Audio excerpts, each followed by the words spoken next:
Unlimited History. අපේ ජාතික කතාව.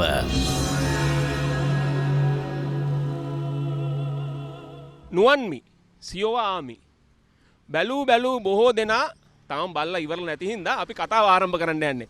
අපි ඔබට කිව්වා අපේ 50 වෙනි වැඩසටහන Unlimited History වැඩසටහන ලෙස අපි මේ මහා පර්වත රාජයා පාමුල සිට ඔබට අලුත් ආකාරයකින් සීගිරිය කියවන්න අවස්ථාවක් ලබා දෙනවා කියලා.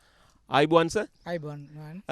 මම හිතන්නේ අපේ Unlimited History වැඩසටහන් මාලාවේ එක්තරා ආකාරයක සුවිශේෂී සම්දිස්ථානයක් පාමුල අපි ඉන්නේ. අපේ 50 වෙනි වැඩසටහන අපි අපේ රසිකයන්ටත් ආරාධනා කරා හැකියාවක් තියෙනවා නම් අපි මේ බ්‍රහස්පතින්දා දවසේ මහා සිවරාත්‍රී දිනේදී මේ අපේ රූගත කිරීම සහ පටිගත කිරීම net FM රේඩියෝ වෙනුවෙන් කරන්නේ.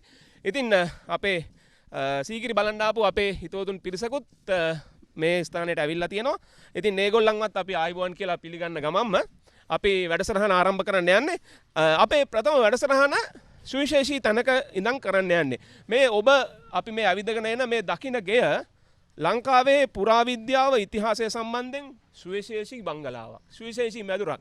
අර ඔබ දැක්ක සීගිරිය මහා පර්වතය මහා රාජධානිය වගේම ලංකාවේ පුරාවිද්‍යාවේ පළවෙනි මාලිගාව කියලා කිව්වට කමක් නැහැ නේද නේ? ඔව් අත වශයෙන්ම අපි සීගිරිය කියලා කියනකොට අපිට අමතක කරන්න බැරි නමක් තමයි මහාචාර්ය සෙනරත් පරණවිතාන. ඔව්.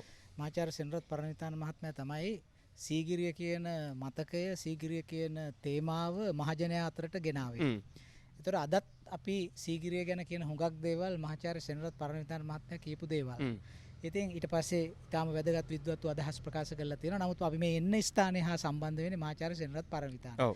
සෙනරත් පරණවිතාන මහත්මයා පුරාවිද්‍යා කොමසාරිස්වරයා හැටියට කටයුතු කරන කාලේ ඔහුගේ නවාතැන උනේ මේ දැන් අපිට පේන ස්ථානය. මේක තමයි ඒ කාලේ පුරාවිද්‍යා සංචාරක බංගලාව හැටියට ක්‍රියාත්මක වුණේ. ඉතින් ඇත්තෙම මේක ඒ කාලේ පොල්ලතු වහලා සකස් කරලා තිබිච්ච වහලක්. ඉතින් තවමත් ඒ මතකය තියාගන්න ඕන නිසා මේ ගොඩනැගිල්ල තවමත් මේ විදිහට සංරක්ෂණය කරගෙන ඉදිරියට පවත්වාගෙන යනවා. ඒ නිසා සීගිරි ගල වගේම මේ සංචාරක බංගලාවත් අපේ සීගිරියේ ඉතිහාසයේ නොමැකෙන සිහිවටනයක් හැටියට සලකන්න වෙලා තිනනවා. අපි යන් සර් මේ පොල්ලතු හෙවනේ මේ මාලිගාව හෙවනේ වාඩි වෙන්න ලැබෙනවා කියන එකත් මං හිතන්නේ විශේෂ අවස්ථාවක් විශේෂ වරප්‍රසාදයක් එක්තරා ආකාරයකින් අනේ ඉතින් මට හිතෙනවා පරණවිතාන මහත්තයා මෙහෙම ඉඳගෙන අර පේන සීගිරිය දිහා බලාගෙන අපේ රටේ ඉතිහාසය අලුතින් පාදගන්න ඇතිනේ සොඳුරු සැඳෑවල්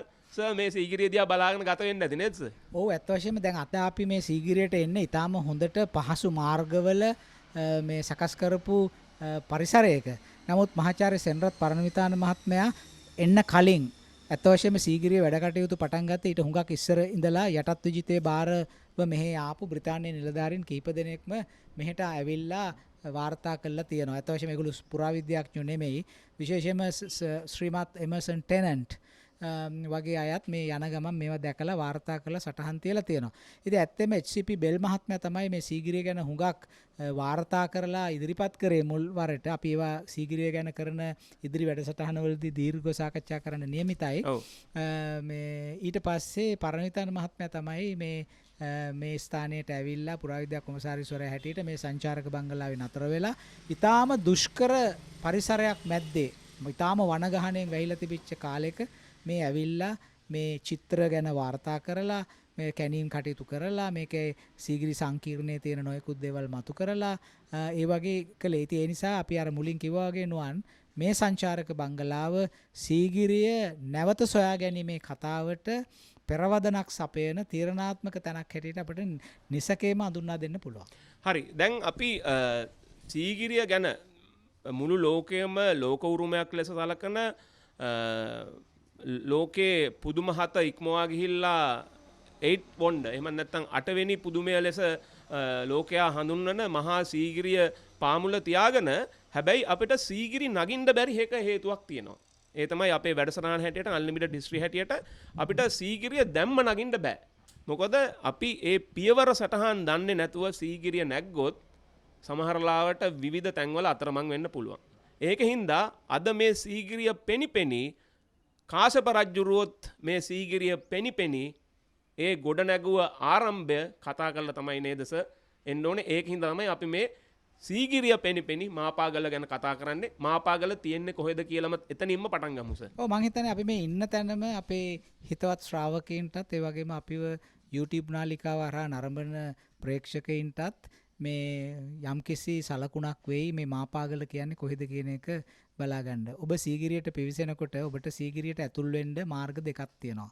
එකක් තමයි සීගිරියේ දකුණු දොරටුව පැත්තෙන් යන්න පුළුවන් මේ ඉස්සරහින් තියෙන එක. ඊට පස්සේ අපි සීගිරියේ බටහිර දොරටුව පැත්තෙන් ඇතුළත් වෙනවා.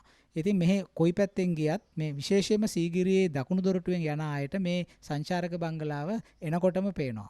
අපි මේ මාපාගල කියන එක පිහිටලා තියෙන්නේ මේ පැරණි පුරාවිද්‍යා සංචාරක බංගලාවේ පිටිපස්සේ. පිටිපස්සේ පැත්තේ තමයි මේ මාපාගල කන්ද පිහිටලා තියෙන්නේ. ඒක මහා වනගහණයෙන් වැහිලා තියෙන්නේ. ඒ නිසා කෙනෙකුට බොහොම පහසුවෙන් ඒක සොයාගන්න පුළුවන් කමක් නැහැ.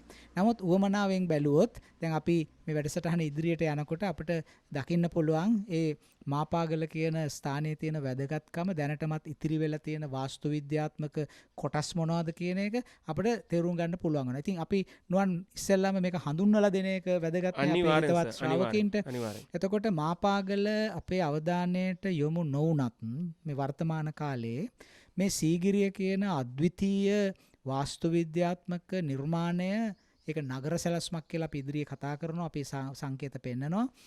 මේ සීගිරිය ඉදිකරන්න කලින් කාශ්‍යප රජතුමා අපි කවුරුත් දන්නවා සීගිරිය ඉදිකලේ කාශ්‍යප රජතුමා. අපි සාමාන්‍යයෙන් ශාස්ත්‍රීයව කියනවා පළමු වන කාශ්‍යප කියලා. මොකද තව කාශ්‍යප කියන නම පාවිච්චි කරපු රජවරු ලංකා ඉතිහාසයේ හිටපු නිසා. එතකොට මේ පළවෙනි කාශ්‍යප රජතුමා ධාතුසේන රජතුමාගේ පුතෙක් හැටියට තමයි ඉතිහාසය අපිට හඳුන්වලා දෙන්නේ. ධාතුසේන රජතුමාගේ දෙවන බිසවකගේ පුතෙක් හැටියට ඉපදිච්ච කෙනෙක්. පළවෙනි බිසවගේ පුතා හැටියට මොග්ගල්ලාන එහෙම නැත්නම් මුගලන් කියන කුමාරයා හඳුන්වලා දීලා තියෙනවා. කෙසේ හෝ ඒවා ඉතිහාසයේ කියන හැටියට මේ ඉතිහාසයේ කියන දේවල් ගැනත් අපේ යම් යම් විවේචන සාකච්ඡා ඉදිරියට එනවා. එතකොට සාමාන්‍යයෙන් ඉතිහාසයේ කියන හැටියට කාශ්‍යප මහරජු බවට පත් වෙන්න කලින් සාමාන්‍ය රජපෞල් වල ඒ දේ වුණා. කිසියම් කුමාරයෙක් මහරජ බවට පත් වෙන්න කලින් ඔහු උපරජ කෙනෙක් හැටියට, යුව රජ කෙනෙක් හැටියට, එහෙම නැත්නම් ආදිපාදවරයෙක් හැටියට එයාට කියනවා මහාදිපාද කියලා. එතකොට එහෙම ආදිපාදවරයෙක් හැටියට ප්‍රත්‍යන්ත ප්‍රදේශයක් පාලනය කරමින් ඉන්නවා. එතකොට මේ කාශ්‍යප කුමාරයා රජ බවට පත් වෙන්න කලින් ඔහු ආදිපාදවරයෙක් හැටියට වැඩ කටයුතු කරපු බව අපිට පේනවා. එතකොට අපිට ඉතිහාසයේ කොහෙවත් සඳහන් වෙන්නේ නැහැ ඔහු ආදිපාදවරයා හැටියට කොහෙද හිටියේ කියන එක. කෙලින්ම අපිට වංශ කතාවේ පේන්නේ කාශ්‍යප සීගිරිය ඉදි කරනවා කියන කතාව. නමුත් අපිට පුරාවිද්‍යාත්මකව පේනවා මේ සීගිරිය වගේ මහ විශාල දැවැන්ත නිර්මාණයක් ඒක. එතකොට කාශ්‍යපගේ රාජ්‍ය කාලය අවුරුදු 18යි. ඒතර අවුරුදු 18ක වගේ කාලයක් තුල ක්‍රිස්තු වර්ෂ 477 ඉඳලා 495 දක්වා ඒ අවුරුදු 17ක සමාවෙන්න අවුරුදු 17ක කාලය තුල මේ කාශ්‍යපට මේ වගේ විශාල ඉදිකිරීමක් කරන්න පුළුවන්ද කියන එක පිළිබඳව ඇතැම් දෙනා අවුරුදු 18ක කාලය තුල මේක ඉදි කරන්න පුළුවන්ද කියන එක පිළිබඳව සමහර අය අතර කුකුසකුත් තියෙනවා. ඉතින් ඇත්තෙම අපිට පේන දේ තමයි කාශ්‍යප තමන්ගේ පාලන කාලයේ වුණු අවුරුදු 18ක කාලය තුල සහ ඊට පෙර 18ට පෙර කියන්නේ ඔහු 477 දින රජ වෙන්නේ. ඔව්. 477ට කලින් ඉඳලා ඔහු මේ ප්‍රදේශයේ යුව රජ හැටියට වැඩ කළා. ඒ වැඩ කරන කාලේ ඔහුගේ පාලන මධ්‍යස්ථානය වුණේ සීගිරිය නෙමෙයි. මොකද සීගිරිය ඉදි කළා නෑ එතකොට. ඒ පාලන මධ්‍යස්ථානය වුණේ නිසකේම අද මේ මාපාගල හැටියට අඳුන්වන ස්ථානය. ඔව් සීගිරිය ඉදි කළා නැහැ කියන එකේ චිත්‍රයස මේ පර්වතය තියෙන්නේ නැති. පර්වතයේ තියෙන අනුවනේ ප්‍රශ්නේ අහපු වෙලාවේ මට ඒක මතක් කරන්න ඕන. මේක ප්‍රාග් කේම්බ්‍රියානු යුගයේ නිර්මාණය වෙච්ච බුහුස්කන්ධයක් තමයි මේ තියෙන. ඉන්සල්බර්ග් කියලා කියන්නේ හුදකලා පර්වතය. ප්‍රාග් කේම්බ්‍රිය යුගය කියලානේ අවුරුදු මිලියන 400කටත් එහා පැත්තේදී ඇතිවෙච්ච පර්වතයක් මේ තියෙන්නේ. දැන් මේ පර්වතය මුල් කාලේ ඇතුනේ පර්වතයක් හැටියට මෙතන කන්දක් තිබුණේ. දැන් අපිට ඈතට ගියාම පිදුරංගල වැව ළඟට ගියාම අපිට පේනවා මේ කඳු වැටිය හේදිලා ගිහිල්ලා තියෙන්නේ කොහොමද? මේ ඒ කඳු වැටියේ තිබිච්ච එක පර්වතයක් මේක ඊළඟ පර්වතේ පිදුරංගල. ඒතර ඒ ගල් දෙක ඊළඟට ඔහොම ගියාම රීටිකල එනවා. රීටිකල එනවා. මේ ශේෂ කඳුනේ මේවා ශේෂ කඳු. ඒතර මේ පර්වතයේ ඉතුරු වෙලා තියෙනවා අර කඳු සේදී ගිහිල්ලා තියෙනවා. එතකොට මේ ගලේ කියන්නේ අපි උදාහරණයක් හැටියට කිව්වොත් විශාල කන්දක් කියලා හිතන්නකෝ. ඒ කන්ද හේදිලා ගිහිල්ලා ඒ කන්ද ඇතුළේ වෙච්ච පර්වතය මතු වෙලා තියෙන. එතකොට ඒක මේ කාශ්‍යප රජතුමාගේ කාලේ වෙච්ච එකක් නෙමෙයි. අවුරුදු මිලියන ගාණක් තිස්සේ සිද්ධ වෙච්ච ක්‍රියාවලියක්. එතකොට කාශ්‍යප මෙහෙට එනකොටත් මේ පර්වතය තිබුණනේ. මේ පර්වතය ගැන ඇතැම් විද්‍යාඥයෝ කියලා තියෙනවා, අපේ ඉතිහාසඥයෝ මේ පර්වතය ගැන සඳහන් වෙනවායි කියලා මහාවංශේ දේවානම්පියතිස්ස රජතුමාගේ කාලෙදී. එතකොට මේකට කිව්වේ සීගිරිය කියලා නෙමෙයි. මේ ඒ කතාව බොහොම රසවත්. ඔව් කියන්නකෝ සර්. මේ දේවානම්පියතිස්ස රජතුමා ඉපදිච්ච වෙලාවේ ආශ්චර්යයක් වුණා එයාගේ ඉපදීම. ඒ ආශ්චර්යය මොකක්ද? නොයෙකුත් සම්පත් පහළ වුණාය. මුතු මතු වුණාය මුහුදෙන්, මැණික් මතු වුණාය ඒ තැන් වලින්. ඔය කතාව අපි කලින් කිව්වා අශෝක රජතුමාට තෑගි හරිය කතාව. අශෝක රජතුමාට තෑගි කරලා යවුවේ එහෙම හම්බෙච්ච ඒවයි කියලා මේ මහාවංශයේ වාර්තා කරනවා. එතකොට ඒක එක තැනක තියෙනවා එක්තරා විශේෂ උණ වර්ගයක්. උණගස් අපි දන්නවනේ. එක්තරා විශේෂ උණ වර්ගයක් මේ අනුරාධපුර නගරයෙන් ඈත ප්‍රත්‍යන්තයේ තියෙන චාත පර්වත නම් පර්වත මූලයේ හටගත්තයි කියලා. එතකොට මේ චාත පර්වතය කියලා ඒ අඳුන්වලා තියෙන්නේ විශේෂ පර්වතයක් වෙන්න ඕනේ. ඒ කියන්නේ මහාවංශය දේවානම්පියතිස්ස රජතුමාගේ කාලයේ සිද්ධියක් වාර්තා කරන වෙලාවේ මේ කියන චාත පර්වතය නිසකේම මේ සීගිරි පර්වතය වෙන්න පුළුවන් කියලා ඒ කියන දිශාවල් එක්ක දැන් තීරණය කරලා තියෙනවා. ඒ වගේම වැදගත්කම තියෙන්නේ දැන් මේක පුරාවිද්‍යාත්මක බරක් දෙන්නේ කොහොමද කියලා බැලුවොත් අපේ ආචාර්ය ටීආර් ප්‍රේමතිලක මහත්මයා එයා පුරා උද්භිද විද්‍යාඥයෙක්. ඒ මහත්මයා මේ සීගිරියේ කරපු එයා සීගිරි උද්‍යානයේ පොළොව විදලා පස් අරගෙන ඒවයේ තියෙන පුරාණ පරාග වර්ග පරීක්ෂා කරා. පරීක්ෂා කරාම එයා පෙන්නලා දෙනවා එක පරාග වර්ගයක් තියෙනවා අය ඒ පරාග වර්ග අයිති උණගස් විශේෂයකටයි කියලා. එතකොට අපිට පේනවා මේ ඒවා බොහොම පැරණි මේ වර්තමාන ඒවා නෙමෙයි. එතකොට මේ අර මහාවංශය කියන විදිහට අර චාත පර්වත කියන කන්ද පාමුල උණ වර්ගයක් තිබුණා නම් සමහර විට අර පොළව යට තැම්පත් වෙලා තියෙන ඒ පරාග ඒ උණ විශේෂයට අයිති ඒවා වෙන්න පුළුවන්කම තියෙනවා. ඒ කියන්නේ මේ පළාතේ එවැනි විශේෂ උණ වර්ගයක් බෝ වෙලා තිබුණා ස්වභාවිකව. එතකොට දැන් අපිට පේනවානේ මේ පර්වතය පුරාණ කාලයේ ඉඳලම දැනගෙන හිටියා. හැබැයි කිසිම වාර්තාවක අපට කියන්නේ නෑ මේ පර්වතයේ පාමුල කවුද හිටපු මිනිස්සු මොකද්ද වුනේ මේකට සම්බන්ධ මොකද්ද කියලා කවුරුත් කියන්නේ නෑ. හැබැයි මේ පර්වතයට සම්බන්ධ ජනාවාස තිබිච්ච බව දැන් පුරාවිද්‍යාත්මකව අපි අඳුරගෙන තියෙනවා. මොකද මේ පර්වතය ගැන අපි ඉදිරි වැඩසටහන් වලින් කතා කරන්න තියෙන නිසා නුවන් අපි සීගිරියෙන් ආයෙ එනමු මාපගල පැත්තට. මාපගලට එන්න වෙනවනේ. ඒතර අපිට කියන්න ඕමනාකම තියෙන්නේ මේ ගල තිබුණා. නමුත් කාශ්‍යපට කල්පනා වෙන්න ඇති මේ ගල එයාගේ ප්‍රධාන රාජකීය මධ්‍යස්ථානයේ බවට පරිවර්තනය කරගන්න ඕනේ කියලා. ඒක එහෙම හිතෙන්ඩත් හේතු ගණනාවක් තියෙනවා. අපි ඒක ඉදිරි වැඩසටහනේදී කතා කරන්න නියමිතව තියෙනවා. කොහොම හරි අපිට මේ වෙලාවේ කියන්න ඕන අපි මේ දැන් ඉන්න ස්ථානය ගැන විස්තර කරනකොට මාපගලනේ.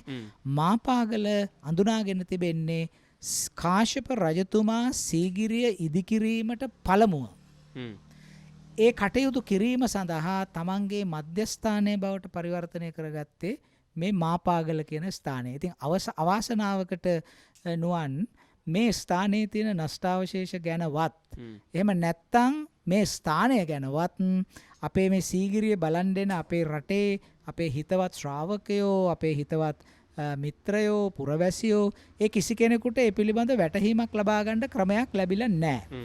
ඒ නිසා මං හිතනවා සීගිරිය තේරුම් ගන්න නම් අපි ඉස්සෙල්ලම කළ යුත්තේ සීගිරිය ගොඩනැගෙන්න පෙර තිබිච්ච පසුබිම සීගිරිය ගොඩනගන්න කාශ්‍යප රජතුමාට ඉඩහසර ලබා දීපු ක්‍රමය ඒ පසුබිම මොකද්ද කියන එක තේරුම් ගන්න. අන්නේ පෙරවදන අපි ලියන්න යනවා නම් අපට මාපාගල අමතක කරලා ඒක කරන්න පුළුවන් වෙන්නේ නැහැ. ඔව් දැන් මේ මාපගල සීගිරිය පෙනෙන මානයනේ සර් තියෙන්නේ.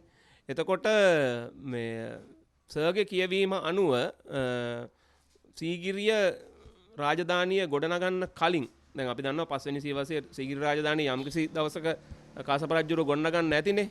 ඊට කොච්චර කාලයකට වගේ කලින් මාපාගල ගොඩනගන්න පටන් ගන්නද? ඒ ප්‍රශ්නෙට උත්තර දෙන්න පුළුවන්. ඇත්තම අපිට මේ කිසිම සාහිත්‍යමය සාක්ෂියක් පාවිච්චි කරලා නුවන් අහපු ප්‍රශ්නෙට උත්තර දෙන්න පුළුවන් කමක් නැහැ. මොකද මාපාගල පිළිබඳව එහෙම විශේෂ විස්තරයක් කිසිදු මූලාශ්‍රයකින් අපට සොයාගන්න බෑ.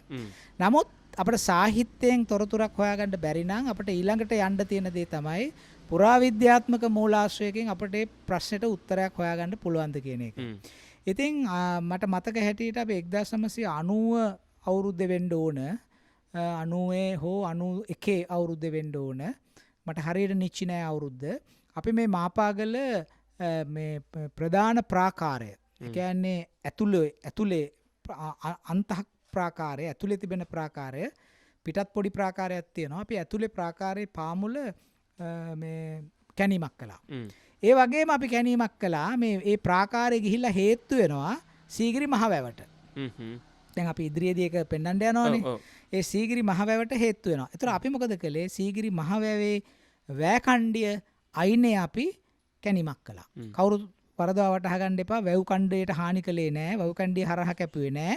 නමුත් වැව් කණ්ඩිය අයිනේ පිටින් අපි කැණීමක් කළා. අපේ පුරාවිද්‍යාඥයෝ. ඒ කැණීම කරාම ඒ වැකණ්ඩියේ පතුලේ තිබිලා සොයාගන්න පුළුවන් වුණා රෝමානු කාසියක්. එතකොට රෝමානු කාසියක් හම්බුණා කියලා කියන්නේ අපි ඒ රෝමානු කාසිය නිවැරදිව අඳුනා ගන්න බෑ. ඒ තරම් හුඟක්ම විනාශ වෙලා. නමුත් ඒ කාසියේ ප්‍රමාණය ඝනකම බලුවම අපිට පුළුවන් මේක මොන සම්ප්‍රදායට අයිති කාසියක්ද කියලා බලන්න. එතකොට මේක ඇත්ත වශයෙන්ම ක්‍රිස්තු වර්ෂයෙන් 5 වෙනි සතවර්ෂයට පෙර අයිති කාසියක්. ඔව්. සර් දැන් අපිට මම හිතන්නේ අපිට වැව ගාවටම ගිහිල්ලා ඒ කාරණේ කතා කරන්න පුළුවන් වෙයි. ඔව් දැන් කෙසේ වෙතත් මේ වගේ මහා රාජධානියක් ගොඩනගන්න මම නිකන් ඒක මේ වගේ දෙයක් විදිහට කිව්වොත් හරියට අර දැන් ඕනම කන්ස්ට්‍රක්ෂන් එකක් කරන්න කලින් ගෙයක් හදන්න කලින් උනත් අර බාස් මඩුවක් කියලා අපි එකක් හදනවානේ. මේ බාසුන් නැහැලට ඉන්න එතන තමයි සියලුම ගොඩනැගිලි උපකරණ ගෙනල්ලා තියන්නේ. ගෘහ නිර්මාණ ශිල්පීන් ඉන්නේ. සමහරවිට අද වෙනකොට නම් ලොකු බිල්ඩින් හදනකොට ඉන්ජිනියර්ස්ලාට වෙනම ඉන්ජිනියර්ස් ක්වාටර්ස් හදනවා වෙනම. ඒ වගේ ආකෘතියක් දස මාපගල කියන්නේ මගේ කිවීමට අනුව. ඇත්තෙන්ම ඒ අදහස නිවැරදි. මොකද අපි කවුරුත් අහන්නේ නැහනේ කාශ්‍යප රජතුමා මේ වගේ දැවැන්ත නිර්මාණයක් කරන්න අපිට පේන හැටියට අවුරුදු 18ක පමණ කාලයක් නේ ගත කරලා තියෙන්නේ. ඒතර අවුරුදු 18කින් මේ සීගිරිය වගේ අති විශාල නිර්මාණයක් කරන්න පුළුවන්ද කියන එක. ඉතින් අපි වැඩසටහන ආරම්භ කරනකොටම කිව්වා එහෙම එකක් කරන එක ටිකක් පහසු නෑ කියලා. එහෙමනම් ඔහු රජ වෙන්න කලින් ඉඳලා මේ ව්‍යාපෘතිය පටන් ගන්න ඕනේ. ඒ කියන්නේ මහාධිපාදවරයා හැටියට ඉන්න කාලේ ඉඳලම ඔහු මේ ව්‍යාපෘතිය දියත් කරන්න ඕනේ. එහෙම දියත් කරන්න නම් ඔහු රාජකීයෙක්නේ. ඔහු ධාතුසේන රජුරුවන්ගේ පුතෙක්. එතකොට රාජකීයෙක් නිකම් මඩුවක් අටවගෙන ඉන්නේ නැහනේ. එතකොට ඔහු ඉන්න තැන කිසියම් ආරක්ෂක සංවිධානයක් තියෙන වැදගත් මධ්‍යස්ථානයක්. දැන් මොනවත් මොනවා හරි ගොඩ ඇගීමක් කරන්න ගියොත් කන්ටේනර් පෙට්ටියක් හරි අරන් ගිහලා AC කරගෙන ඉන්නවා. AC කරගෙන ඉන්නවනේ. ඉතින් ඒ වගේ අපිට පේන්නේ කාශ්‍යප සිංහාසනයට පත් වෙන්න කලින් සිංහාසනයට පත් වුණාමනේ ඔහුගේ රාජ්‍ය කාලය අවුරුදු 18ක් උනේ. ඒ සිංහාසනයට පත් වෙන්න කලින් ඔහු මහාධිපාදවරයා හැටියට මේ ප්‍රදේශය පාලනය කරගෙන ඉන්න වෙලාවේ දැන් එහෙම පාලනය කරයි කියලා කියන්නෙත් මහා මේ අපේ චූල වංශයනේ. ඒතර අපි ඒවා දිහා ටිකක් විමර්ශනශීලීව බලන්න ඕනනේ මේ කියන ඒවා මොනවාද කොහොමද අපි ඒක භෞතිකව සන්දර්භයක ස්ථාපනය කරන්න කියන එකත් අපි සලකා බලන්න ඕනනේ. ඒවා අපි ඉදිරියට සීගිරියේ වැඩසටහන කරනකොට අපි ඒවා කරමු. කොහොම හරි ඔබ කියපු හැටියටම සීගිරිය ඉදිකරන්න පළමුව මහාධිපාද කාශ්‍යප රජු නෙමේ මහාධිපාද කාශ්‍යප ඔහුගේ පාලන බල මධ්‍යස්ථානය බවට පත් කරගත්තේ මාපාගල. ඒක පිළිබඳ කිසි සැකයක් නැහැ. දැන් එතන ඉඳලා මේ සියල්ල සැලසුම් කරනවනස එතකොට මාපාගලත් යම්කිසි ආකාරයක පර්වත ස්කන්ධයක් ලෙස අපිට පේනවනේ. මේ එතකොට දැන් ඒ වගේ අපි මේ වැඩසටහන රූගත කරන්න පටිගත කරන්න කලින් අපි පුංචි සංචාරයක් යෙදුනමත් අපි දැක්කා මෙතනත් යම්කිසි ආකාරයක දැන් අපිට ඊළඟ කොටසේ අපිට කතා කරන්න පුළුවන් යම්කිසි ආකාරයක ආරක්ෂක වැඩපිළිවෙලකුත් ගෙනහිල්ලා තියෙනවා නිකන් ඉබාගාතේ ඉඳලත් නෑ ඒක තමයි මම කිව්වේ කාශ්‍යප රාජකීයෙක්. ඒතර රාජකීයෙකුගේ රාජකීයත්වය සලකුණු කරන දෙයක් තමයි ඔහුගේ වාසස්ථානය. ඒතර රාජකීයෙක් යම්කිසි වාසස්ථානයක ඉන්නකොට ඒ වාසස්ථානය හදන ක්‍රමයක් තියෙනවා. විශේෂයෙන්ම ආරක්ෂක සංවිධාන කියන එක ප්‍රධානයි ඔහුට. අනික ඔහු රාජකීයෙක් නිසා සාමාන්‍ය ජනතාවගෙන් වෙන්වී ජීවත් වීම නේවාසික වීම අවශ්‍යයි. ඒකත් රාජකීයත්වයේ පෙන්눔 කරන එක්තරා නිර්ණායකයක්.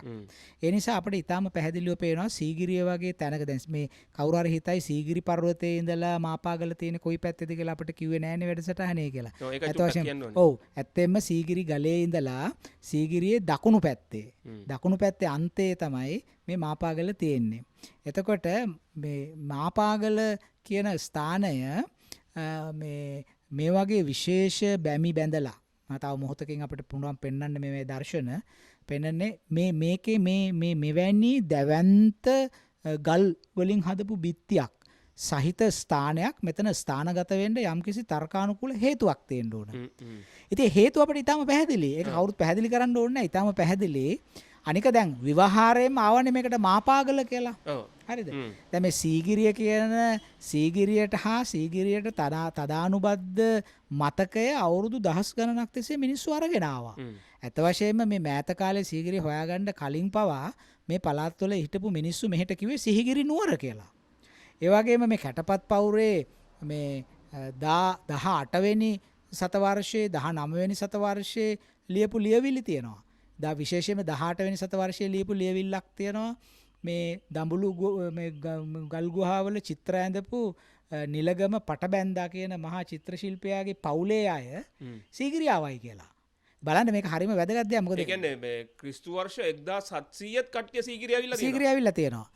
ඇවිල්ලා ඒ ලියලා තියෙනවා සිහිගිරි බලා සිනාසී ගියයි කියලා. ඒ කියන්නේ සතුටටපත් වෙලා ගියා.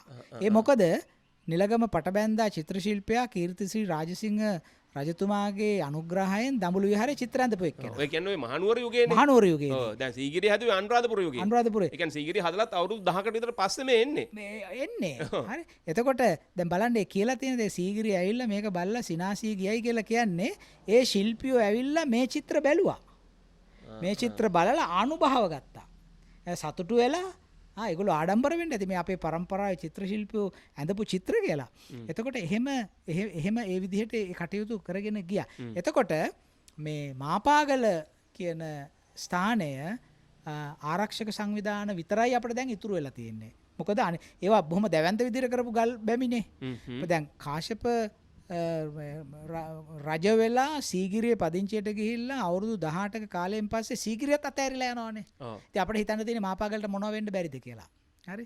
දැන් මාපාගල කන්ද මුදුනට ගියාම උනත් ගල් ගුහා එකක් දෙකක් ඉතුරු වෙලා තියෙනවා. ඒ අරෙන්න වෙන විශේෂ දෙයක් අපිට සොයාගන්න අමාරුයි. නමුත් ওই ගඩොල් කෑලි, උළු කෑලි එහෙම තියෙනවා. ඉතින් ඒක උඩ ඉදි කරලා තිබිච්ච යම් ගොඩනැගිලි අවශේෂ පසු කාලයක අතහැරිලා ගිහිල්ලා බිඳ වැටිලා යන්න ඇති. ඉන්පස්සේ මාපාගල භාවිත කරපු බවට අපිට කිසිම සාක්ෂියක් හොයාගන්න නැහැ. ඒ කියන්නේ සර් ගෙයක් වුණත් කවුරු හරි අතහැරලා දැම්මෙන් පස්සේ කැලෑ වෙදිලා ඊට පස්සේ ඒක අභාවයටම යනවනේ. කොච්චර ශක්තිමත් ලෙස ගොඩනගපු ගෙයක් වුණත් අපේ රුවන්වැලි සෑය මේ සියවසේ මුල් භාගයේදී හොයාගන්න කොටත් ඒ අනුරාධපුර රාජධානියේ තියෙන සියලුම මහා විහාරස්ථාන එහෙම අතහැරලා තිබිලානේ අපි ආයේ ගොඩනගාගත්තේ. ඉතින් මං හිතන්නේ මෙහෙමයි අපිට මේ වැඩසටහනෙන් අපේ හිතවත් අපේ මේ ප්‍රේක්ෂකයින්ට ඒ වගේම අපේ හිතවත් ශ්‍රාවකයින්ට දෙන්න තියෙන විශේෂ පණිවිඩයක් තියෙනවා. මොකක්ද මේ පණිවිඩේ? සීගිරිය නරඹන්න ආවම ඒ සීගිරියේ තියෙන හාත්පස තියෙන අනිත් දේවලුත් බලලා කරලා තේරුම් ගන්න එක ඊටම වැදගත්. ඉතින් ඉස්සෙල්ලා තාම මේකට වැඩපිළිවෙලක් නැහැ. නමුත් පුරාවිද්‍යා දෙපාර්තමේන්තුව මං හිතන්නේ ඒකට ස්වච්ඡාවෙන් ඉදිරිපත් වෙලා වැඩ කටයුතු කරයි. මහජනයා ඇවිල්ලා එල්ලුවොත් කොහෙද මාපාගල තියෙන්නේ? අපි බලන්න ඕන මාපාගල, අපේ දරුවන්ට මාපාගල පෙන්වන්න ඕන කියලා කිව්වොත් එහෙම දෙපාර්තමේන්තුව උනත් ඒකට උනන්දු වෙලා ඒක සුද්ධබද්ධ කරලා එතනට දැන් නම් මහ කැලෑ වෙතන තියෙන්නේ. ඒක බලන්න යන්න පහසුකම සලසලා දෙන්න පුළුවන්කම තියෙනවා. ඉතින් ඒ නිසා අපි බලමු මේ වැඩසටහන ශ්‍රවණය කරාට පස්සේ එවැනි පරිවර්තනයක් ඇති වේද කියලා. හරි. අපි ප්‍රවෘත්ති විරාමයට යන්න සූදානම් වෙන්නේ. අපි අද විශේෂයෙන් අපේ 50 වෙනි අන්ලිමිටඩ් හිස්ටරි වැඩසටහන ගෙන එන්නේ සීගිරි මහ පර්වත රාජා පාමුල තියෙන සීගිරිය ගොඩනගන්න හේතු වෙච්ච හේතු කාරණා වෙච්ච අර අපි කලින් කිව්ව සීගිරිය හදපු බාස් මඩුව, ඉංජිනේරුවෝ, ගෘහ නිර්මාණ ශිල්පියෝ, බාස්තුන් නෑලා, ගල් වඩුවෝ සියලු දෙනාම මෙතන ඉඳන් ගිහිල්ලා තමයි සීගිරිය හැදුවා කියලා අපිට හිතා ගන්න පුළුවන්. ඉතින් ඒ විශේෂ සුවිශේෂ ස්ථානයේ මාපාගල ඉඳන් තමයි අද අපේ වැඩසටහන රැගෙන එන්නේ. අපි යනවා ප්‍රවෘත්ති විරාමයට. ප්‍රවෘත්ති විරාමයෙන් පස්සේ නැවතත් අන්ලිමිටඩ් හිස්ටරි 50 වෙනි වැඩසටහන මාපාගල සිට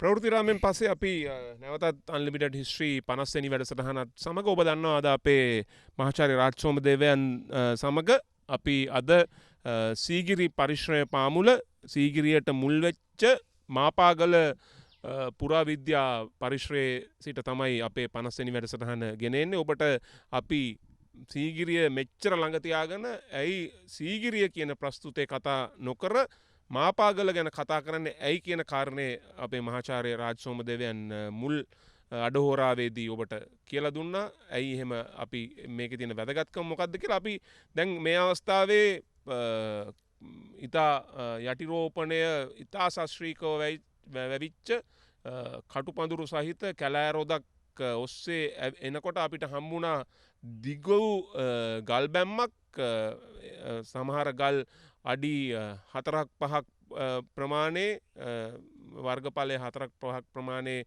ගල් තියලා අඩුක් කළා හදපු ගල් බැම්මක්. ඒ ගල් බැම්ම පහු කරන් යනකොට ඊට වඩා විශාල සමහරලාවට අඩි 5 වගේ ගල් කුට්ටි තියලා හදපු ඊටත් වඩා විශාල ශක්තිමත් ගල් බැම්මක් අපිට හම්බුණා පඳුරු අස්සෙන් රිංගන් යනකොට. ඒ ගල් බැම්ම ආසන්නයේ තමයි ඒ ගල් බැම්ම අත තියාගෙන තමයි මම ඇත්තටම මේ කතා කරන්නේ. මහාචාර්යතුමත් මේ මොහොතේ ඒ ගල් බැම්ම ආසන්නයේ ඉන්නේ. අපි මේ ගල් බැම්ම කුමක්ද යන්න පැහැදිලි කරගෙනම මාපාගල මේ බලකොටුවේ ගල් බැම්ම මොකක්ද කියන කාරණයෙන් පැහැදිලි කරගෙනම අපේ යලිත් සාකච්ඡා වටේට පිවිසමු සර්. ඔව් ඇත්තෙන්ම මේ නුවන් මේ වෙලාවේ අපිට කියන්න ටිකක් අලුත් අදහසක් තියෙනවා.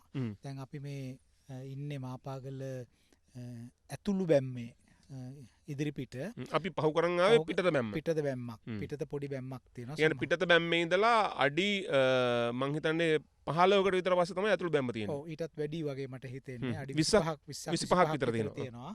ඇතුළු බැම්ම තියෙනවා. මේ බැම්ම තමයි මාපාගල තියෙන පුරාණතම බැම්ම. එහෙම කියන්න හේතුව තමයි මේක මනුෂ්‍ය නිර්මාණයක්. මේ මිනිස්සුද සර් මේක හදලා තියෙන්නේ? මේක මිනිස්සුනේ හදන්න ඕන. දැන් මේ කෙනෙකුට කියන්න පුළුවන් නෑ මේක මේ වගේ මේ ස්වභාවික හැදිච්ච ගල් අර මොනවාද රිජර්ස් කියලා જાතියක් තියෙන නෙරුම් ගල් නෙරුමක් වෙන්න ඇති කියලා. නමුත් ඇත්ත වශයෙන්ම අපි මේ පැත්තට දිගට බැලුවොත් එහෙම පේනවනේ ගල් බැම්ම. මේක ගල් උඩ එක තියලා මේක හදපු ගල් බැම්මක්. එතකොට අපි මතක් කළා මෙතන මාපාගල කියලා අඳුන්වන්නේ කියලා. එතකොට මහාදිපාදකයේ මධ්‍යස්ථානය. එතකොට දැන් අපිට විශේෂ දේ තමයි දැන් අපි යමක් පිළිබඳව කාලය තීරණය කරනකොට ඒකේ භාවිතය ගැන තීරණය කරනකොට අපි සැලකිල්ලට ගන්න එක කාරණයක් තමයි මේකේ නිර්මාණ තාක්ෂණය කොයි වගේද කියන එක. දැන් මේ මාපාගල මේ විශාල ගල් බැම්මේ මේ ගල් දිහා ඊටාම සියුම්ව බැලුවොත් අපිට පේනවා ඒවා ඒ තරම් සුමට ආකාරයට සකස් කරලා නැහැ. ඒවා බොහොම රළු විදිහට එක උඩ තියලා හදපු ගල්. දැන් සාමාන්‍යයෙන් සීගිරියට අපි ගියාම සීගිරියේ තියෙනවා මේ වගේම ගල් තාක්ෂණය පාවිච්චි කරපු බැමි. නමුත් මේ තරම් දැවැන්ත ගල් නෙමෙයි පාවිච්චි කරලා තියෙන්නේ. මීට වඩා කුඩා ප්‍රමාණයේ ගල්. නමුත් ඒවා ඊටාම ක්‍රමවත් විදිහට හැඩගස්සලා හතරැස් ආකාරයට කපලා බොහොම විධිමත්ව ගොඩනගපු ගල් බැමි. අපිට පේන දේ තමයි කාශ්‍යප රජතුමා සීගිරිය ඇතුලේ ඒ ගල් බැමි නිර්මාණය කරන්න අවශ්‍ය කරන දැක්ම සහ ඒ තාක්ෂණය ලබා ගත්තේ මේ මාපාගල තියෙන ආකාරයේ බැමි වලින්. ඒ කියන්නේ මේක ඩෙමොන්ස්ට්‍රේෂන් එකක් වෙන්න පුළුවන් දරකට. ඒ කියන්නේ එහෙම නිරූපණයක් හැටියට පාවිච්චි වෙන්න ඇති. ඔව් ඒ කියන්නේ මේකෙන් දැනුමක් ලබා ගන්න පරිචයක් ලබන්න ඇති. පරිචයක් ලබනවා. නෑ ඒක මෙන්න මේ විදිහට අපිට පෙන්වන්න තියෙන්නේ. මම කියන්න හදන්නේ නුවන් කාශ්‍යප රජතුමා මේ මාපාගල තමන්ගේ මහාදිපාදවරයා හැටියට වංශකතාවල කියන හැටියට මහාදිපාදවරයා හැටියට මේ ස්ථානයේ ඔහුගේ පාලන මධ්‍යස්ථානයේ බවට ඔහු පරිවර්තනය කරගත්තහු සීගිරියට සංක්‍රාන්තියක් ලබන්න කලින්. එතකොට කෙනෙකුට අහන්න පුළුවන් එහෙනම් මාපාගල හැදුවේ කාශ්‍යප රජතුමාද කියන කාරණය. එතකොට ඇත්ත වශයෙන්ම මාපාගල කාශ්‍යප රජතුමා හැදුවයි කියලා තර්කයක් ගොඩනගන්න එහෙම ගොඩනගනවට වැඩිය අපට ඉඩකඩක් තියෙන්නේ මේ දැවැන්ත ගල් බැම්ම දිහා බැලුවම කාශ්‍යප මහාදිපාදවරයා හැටියට මේ පැත්තට එනකොටත් මේ ගල් බැම්ම මෙතන තිබුණා කියන එක. ඒතර මේක ටිකක් අපැහැදිලි තත්වයක් ඇති වෙන්න පුළුවන් අපේ ශ්‍රාවකයන්ටත් ඒ වගේම අපේ මේ YouTube channel එකේ නරඹන අයට. ඒ විතරක් නෙවෙයි දැන් මෙතනත් අපි එන්න කියලා පිරිසක් ඇවිල්ලා බලන් ඉන්නවනේ සර්. ඔයගොල්ලන්ටත් කුතුහලයක් ඇතෙන්න ඇති. එතකොට මම ඔබට වරින් වර සඳහන් කරා අපි තෙරි පැහැ. ඒ වගේම මොණරාගල නොයෙක් තැන්වල මේ වගේ විශාල ගල් බැමි නිරීක්ෂණය කරලා තියෙනවා කියලා. ඒක මීමුරේ මීට වැඩිය කුඩා ගල් බැමි තියෙනවා. කුඩා ගල් බැමි තියෙනවා. මේ ගල් බැමි සකස් කිරීම අපි මීට කලින් වැඩසටහන් වලත් කියලා තියෙනවා අපේ දේශීය කඳුකරවාසී අයගේ පුරුද්දක්. මොකද මේ ගල් හොයාගන්න පුළුවන් වෙන්නේ කඳුකර ප්‍රදේශවල. ඒතර ඒ අය තමයි මේ තාක්ෂණය ප්‍රගුණ කළේ. එතකොට අපිට පේනවා දැන් මෙතන අපි ගොඩනගන්න හදන අදහස අර්ථ නිරූපණය. කාශ්‍යප මෙතනට පැමිණෙන විටත් මහාධිපාදවරයා හැටියට මේ ගල් බැමි මෙතන තිබුණා. ඒකෙන් ඒතර කෙනෙකුට අහනකොට මොකටද ඒ තිබුණේ කියලා. මට මොන හේකටද කලින් හදලා තිබුණේ කියලා. මොකද අපේ ඔළුවේ තියෙන චිත්‍රය තමයි රජවරු තමයි ඇවිල්ලා ඒගොල්ලන්ගේ බලකුටු ගොඩනගා ගන්නේ කියන මතේනේ අපිට තියෙන්නේ. නමුත් අපේ ඉතිහාසය තුල පෙනෙන විශේෂ ගම්‍යතාවක් තියෙනවා. අපි අපේ මෑත පරිශ්‍රණ වලින් පේන දෙයක් තමයි මේ දේශීය සම්ප්‍රදාය, දේශීය ප්‍රභූවරු. ඒ කියන්නේ අපේ වැඩසටහන් වල අපි කතා කරා කඳුකරේ සිට ඒ දේශජ උරුම කරගත්ත පුද්ගලයෝ හිටියා. ඒ අයට යම්කිසි පාලන බලයක් තිබුණයි කියලා අපිට පේනවා. අපි කිව්වා කතරගම ශාස්ත්‍රීයවරුන් ගැන නේද? ඒගොල්ලෝ පාලකයෝ හැටියට හිටියා කතරගම.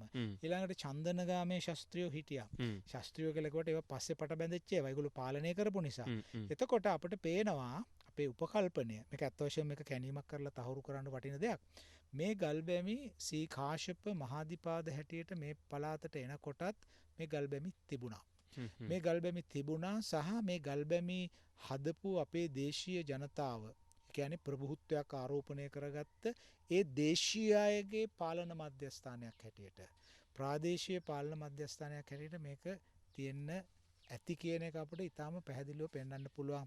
කාශ්‍යප තමන්ගේ පාලන මධ්‍යස්ථානය සඳහා මේ පළාත තෝරගන්නත් හේතුව කාශ්‍යපට අර දේශීය අයත් එක්ක තියෙන සම්බන්ධතාව. මොකද වංශ කතා අපිට ඊටාම පැහැදිලිව කියනවා කාශ්‍යප ධාතුසේන රජතුමාගේ මේ අභිෂේක කළ බිසවගේ පුතෙක් නෙමෙයි. කාශ්‍යප ධාතුසේන රජුරුවන්ගේ අන් බිසවකගේ දරුවෙක්. එතකොට පුතෙක්. එතකොට අපි දන්නවා කාශ්‍යපගේ ධාතුසේන රජතුමාගේ නියමානුකූල අභිෂේක බිසවගේ පුතා තමයි මුගලන්. එතකොට මේ ගැටුමට මූල මේ ගැටුමට අපිට අපි ඒක නොකියා කිව්වට ඕන කෙනෙකුට තේරෙනවා මොකද්ද මේ වෙන්නේ කියලා. එතකොට මේ කතාව අපි සනාථ කරන්න අපි විකල්ප අර්ථ නිරූපණයක් පාවිච්චි කරන්න යනවා අපි ඉදිරියේදී සීගිරි චිත්‍ර සම්බන්ධයෙන්ුත්. මේවා අදහස්. අපි අලුත් සාක්ෂිමත් ගොඩනගන අදහස්. එතකොට මේක සාකච්ඡාවට ගන්න පුළුවන්කම තියෙනවා. එතකොට මේ සාක්කිත් ගත්තොත් එහෙම අපිට පේනවා කාශ්‍යප මෙතනට එන්න කලින් අපේ ස්වදේශික අයගේ බල මධ්‍යස්ථානයක් බල න්‍යෂ්ටියක් මේ ප්‍රදේශෙත් තිබුණා. ඒතර බලන්න මම ඉස්සෙල්ලත් මතක් කරා වගේ මට මතකයි මෙතන ඉඳලා කිලෝමීටර් 9ක් විතර තව දකුණු පැත්තට ගියාම අපේ පුරාවිද්‍යාඥයන්ට හොයාගන්න පුළුවන් වුණා යකඩ උණු කරන තැනක්. එතකොට එතන යකඩ උඳුන් 3ක් සොයාගත්තා විශාල පරිමාණයේ යකඩ කර්මාන්තය කරලා තියෙනවා. එතකොට මේ වගේ ගල් වැඩ කරන්න අනිවාර්යෙන් යකඩ ලෝහය ඕනයි. ඒ යකඩ ලෝහය නැතුව ඒක කරන්න බෑ. දැන් මොනවද නුවන් අපිට මතක් වෙන්නේ? ඒතර මේක මේ කර්මාන්තපුරයක් හැටියට තිබිච්ච තැනක් කලින්. මේ එහෙම නැත්නම් රජෙකුට කොහොමද තමන්ගේ අධිකාරී බලය ස්ථාපනය කරගන්නේ නේ? එතකොට යකඩ ගැන කියනකොට ඔබට මතකද අපි මතක් කරා හල්දුම් මුල්ල බලංගොඩ ප්‍රදේශයේ පුරාණ යකඩ උඳුන් ගැන. එතන මතකද අපි මතක් කරා දුටුගැමුණු කුමාරයා කොත්මලේට යන කතාව. කොට්ට රටට ගියේ ඇයි කියලා අපේ අර්ථ නිරූපණයක් තිබුණා. යුද්ධයට අවශ්‍ය ආයුධ තනා ගැනීම සඳහා සාම්ප්‍රදායික යකඩ ශිල්පීන් හම්බෙන්න ඔහු යන්න ඇති කොත්මලේට කියලා අපි අනුමාන කළා. එතකොට අපිට පේනවා මේ යකඩ උණු කරන තැනක් මේ පැත්තෙන් හම්බෙලා තියෙනවා. ඒ වගේමයි මේ වටේම හම්බෙලා තියෙනවා අර මහා ශිලා සම්ප්‍රදායේ සොහොන්. ඒවා ඉබ්බන් කටුව තියෙනවා. ඉබ්බන් කටුව මේ පැත්තේ තියෙනවා. මේ තව මේ කිට්ටුව ඒ වගේ සොහනක් හම්බෙලා තියෙනවා. මේ පැත්තේ මහ කළුගොල්ලාවේ හම්බෙලා තියෙනවා සොහනක්. ඒ වගේ තැන් කිහිපයකින් මේ වගේ සොහොන් හම්බෙලා තියෙනවා. ඒතර මේකෙන් පේනවා මේ ප්‍රජාව ඒ මහා ශිලා අපි කිව්වා අර ඔරුසුසාන අර මැටි ඔරුසුසාන වලින් පස්සේ ඒ සම්ප්‍රදාය සංක්‍රාන්තියක් ලබනවායි කියලා අර ගල් පතුරු වලින් කරන සුසානවලට ඊට පස්සේ ඒ අය එහෙම දියුණු පවුණු වෙලා ඉදිරියට ආවය. ඒගොල්ලෝ යකඩ ලෝහය ඉදිරියට අරන් ගියාය. ඉතින් මේවා ඔක්කොම එකට කවලම් වෙලා තියෙන. ඉතින් මේ පළාතේ තියෙන කුඩා කුඩා වැව් ඒ ඔක්කොම වැව් තමයි මේ භූමි දර්ශනයේ තියෙන ඊටාම පෞරාණික ලක්ෂණ. ඒතකොට නුවණ අපි තේරුම් ගත යුතු දෙයක් තියෙනවා. කාශ්‍යප මහාධිපාදවරයා හැටියට මෙහෙට එන්න ධාතුසේන රජතුමා එව්වද එහෙම නැත්නම් කාශ්‍යප තිරණය කරාද මම යා යුත්තේ මේ ප්‍රදේශයටයි. මොකද මෙතන දේශීය තමන්ගේ ඥාතීන් වන සමහර විට කාශ්‍යපගේ මව ඒක කොහෙවත් ඉතිහාසය සඳහන් වෙලා නැහැ. කාශ්‍යපගේ මව අභිෂේක නොලත් බිසව බවට පත් වෙන්නේ ඇය ස්වදේශික කාන්තාවක් වෙන්න ඕන තරම් ඉඩකඩ තියෙනවා. මොකද මේ ස්වදේශික කාන්තාවන් කළු කාන්තාවන් හා සුදු කාන්තාවන් ගැන අපිට ඉදිරියේදී කතා කරන්න වෙනවා. මොකද සීගිරියේ තියෙන ප්‍රධාන තේමාවක් තමයි විජුලතා සහ මේඝලතා. ඒතර මේඝලතා කියන්නේ අපි දන්නවා අඳුරු වර්ණයේ තියෙන අය. විජුලතා කියලා කියන්නේ සුදු පාටින් ඉන්න අය. එදා ඉඳලම අපේ ඉතිහාසයේ සුදු පාටයි කළු පාටයි අතර තමයි අරගලයේ තිබුණේ කියන එක නුවන් අපි මතක තියාගන්න ඕනේ. සර් දැන් මෙතනට ආපු ඕන කෙනෙක්ට මතුවෙන විශ්මය තමයි දැන් සර් කිව්වා මේවා මේ මිනිස්සු හදපු දේවල් කියලා. සමහර ගල් මේ ගල් කුට්ටි මටත් වැඩිය උසයි. මේ කොහොමද සර් මෙහෙම අඩු කරන්නේ? මේ ගැන හොයාගෙන නැද්ද කවුරුත් තාම? ඉතින් මෙහෙමයි ප්‍රශ්නේ තියෙන්නේ. අපේ විද්‍යාඥයෝ ඔක්කොම පිරමීඩවල උස ගණනය කරන්නනේ මහන්සි වෙන්නේ නේද? එතකොට පිරමීඩ හදන ගල් කුට්ටිත් මේ වගේ මහා ගල් කුට්ටි විශාල ගල් කුට්ටිනේ. ඉතින් අපේ කවුරුත් විද්‍යාඥයෙක් ගණිතඥයෙක් භෞතික විද්‍යාඥයෙක් ඇවිල්ලා ඇත්තටම මේවා ඔසවන්න කොච්චර බලයක් ඕනද? මොකද අපි පුරාවිද්‍යාඥයන් හැටියට අපිට යන්න පුළුවන් යම්කිසි දුරක් තියෙනවා. මට කතා කරන්න බෑ භෞතික විද්‍යාඥයෙක් කතා කරන්න ඕන දේවල්. මට ඒ දැනුම විශේෂඥතාව නැහැ. මම කොච්චර නිවැරදි දේකවත් එක පිළිගන්න කවුරු සූදානම්ුත් නැහැ. ඒ නිසා අපේ විද්‍යාඥයින්ට ලොකු වගකීමක් තියෙනවා. මේ වගේ දේවල් ඇවිල්ලා පරීක්ෂා කරලා මොකක්ද අපේ තාක්ෂණය හිතන්න මේ ගලේ වර්ගඵලය සොයාගෙන මේ ගලේ බර ගණනය කරන්න පුළුවන්. මේක උස්සලා දොඹකරයකට දාන්න ඕනේ නැහැ. මේකේ කුඩා කෑල්ලක් අරගෙන දන්නා පරිමාවක බර ගණනය කළා මේක මැනලා ඉවරලා මේ ගලේ ගණනය කරන්න පුළුවන් බර කොච්චරද කියලා. ඒතර එවැනි බරක් උස්සන්න මම මේ භෞතික විද්‍යාඥයෙක් කතා කරාම එයා කිව්වා ලංකාවේ අපිට තියෙන්නේ ටොන් 25ක් උස්සන්න පුළුවන් ක්‍රේන්ස් විතරයි කියලා. දැනට ඉතාම කලාතුරකින් අවස්ථාවක විශේෂ අවස්ථාවක ටොන් 30ක් හෝ 35ක් උස්සන්න පුළුවන් ක්‍රේන් එකක් තිබුණයි කියලා. එතකොට අපි බැලුවොත් එහෙම මේ ගලක බර මං හිතනවා ටොන් 25කට වඩා බරයි මේ ගලක. එතකොට අපිට දැනට ලංකාවේ තියෙන ක්‍රේන්ස් වල මේ දොඹකරවල උස්සන්න පුළුවන් ටොන් 25 නම් මේවා උස්සන්න කවුද ඉස්සුවේ? මේවා අලිද ඉස්සුවේ? එහෙමනම් ඒක හොඳයි. උස්සන එක ලොකු ප්‍රශ්නයක් නෙමෙයි. හරියටම නූලට තියෙන එක මේවා නූලට තියලා මේ වගේ හරි කෙලි දැන් අපි දන්නවා යම්කිසි බර දෙයක් පොළොවට ලම්බාකාරව තියන්න ඕනේ නැත්නම් ඒක වැටෙනවා. හරි එතකොට මේ වගේ දැවැන්ත පරිමාවක් පස්වෙනි සිය වසරත් කලින් මේක ගොඩන කළා තාමත් මේවා තියෙනවනේ. මේවා තියෙනවානේ. තෙරි පැහැත් ඒ වගේමයි. තෙරි පැහැ තියෙන අපි නිරීක්ෂණය කරපු ගල් බැම්මත් මේ විදිහම ගල් බැම්මක්. එතකොට තෙරි පැහැ තියෙන්නේ නූරේලිය දිස්ත්‍රික්කේ. හරි. එතකොට ওই පැත්තෙන් ඇවිල්ලා මාතලේ දිස්ත්‍රික්කේ මේ පැත්තට ඇවිල්ලා ওই ලග්ගල පැත්තට කියලා මේවා ඔක්කොම එක සම්ප්‍රදායකට අයිති. ඔව් සර් දැන් අනිත් අපි දැක්කොත් දැන් මේ ගල් අතර කුස්තුර මේ වලට හරියටම ගල ටච් කරලා තියන්න පොඩි ගල් කෑලිත් ඔබලා තියෙනවා. මෙතන මේ ගල් කුස්තුරත් තියලා තියෙනවා. ගල් කුස්තුරත් තියලා තියෙනවා. ගල් කුස්තුරත් තියලා තියෙනවා. ඒ කියන්නේ මේක නිශ්චිත ගල් බාස්තුන්නෑ කෙනෙක් කරපු වැඩක්. එතකොට අපි මේ වෙලාවේ අපේ ජාතියට අපි කියන්න ඕන විශේෂයෙන්ම අපේ අනාගත පරම්පරාවට කියලා දෙන්න ඕන මේක තනිකර භෞතික විද්‍යාත්මක වැඩක්. බර හසුරවා ගන්නේ කොහොමද කියන එක. ඊළඟට මේකේ තියෙන සමතුලිතතාව මේවා හැම දෙයක්ම හසුරවාගෙන නිශ්චිත පරිදි මේ රාජකාරිය කළේ කොහොමද කියන එක පුරාණ තාක්ෂණයට අයිති දෙයක්. එතකොට අපි දැන් මෙතෙන්දි පෙන්නලා දෙන්න යන්න තියෙන්නේ කවුරුත් වැරදිවට වටහා ගන්න එපා. අපි මේ කාශ්‍යප රජතුමා රජ බවට පත් වෙන්න කලින් ඔහුගේ ප්‍රාදේශීය බල මධ්‍යස්ථානයේ හැටියට පාවිච්චි කරපු මාපාගල ඉඳලා අපි මේ කතා කරන්නේ. අපේ අද අරමුණ උනේ මාපාගල අපේ ශ්‍රී ලාංකික ජනතාවට අඳුන්වලා දෙන්න. ඒක මාපාගල පුරාවිද්‍යාඥයෝ දැනගෙන හිටියා මෙහෙම දෙයක් තිබුණයි කියලා. නමුත් මහජනතාව දැනන් හිටියේ නෑනේ මේක. ඉතින් අපි මහජනතාවට පැහැදිලි කරන්නයි මේ උත්සාහ ගන්න. ඒතකොට මේක බලන් දෙන්න ඕනේ. ඒතකොට මහජනතාව මේක බලන් දාම ඒගොල්ලන්ට අර්ථ නිරූපණයක් තියෙන්න ඕනේ මේක තේරුම් ගන්න. අනිවාර්යෙන්. ඉතින් ඒක තමයි අපි කියන්නේ මේක කාශ්‍යප මේ සීගිරිය ගොඩනගන්න කලින් යුගයකට අයිති ඉදිකිරීමක් තමයි මේ මාපාගල තියෙන්නේ. එතකොට අපි දැන් වෙනත් තැන්වල කරලා තියෙන සොයා බැලීම් එක ගලවලා බලනකොට අපිට පේනවා කිසියම් නිශ්චිත සම්ප්‍රදායක් අපේ දේශීය ශ්‍රී ලාංකිකයෝ අතර තිබුණා. නියත වශයෙන්ම මේ තියෙන්නේ අපි මීමුරේ දැකපු හැටි, අපි තෙරි පැහැ දැකපු හැටි, අපි අනුරාධපුරයට ගියාමත් අර ගඩොල් බැමි යටින් දකින හැටි. හරිද? මේවා ඔක්කොම දිහා බැලුවම අපිට පේනවා හිතාමතා හෝ නොහිතා වැළලුණු අපේ ශක්්‍යතා පිළිබඳ ඉතිහාසයක් තියෙනවා.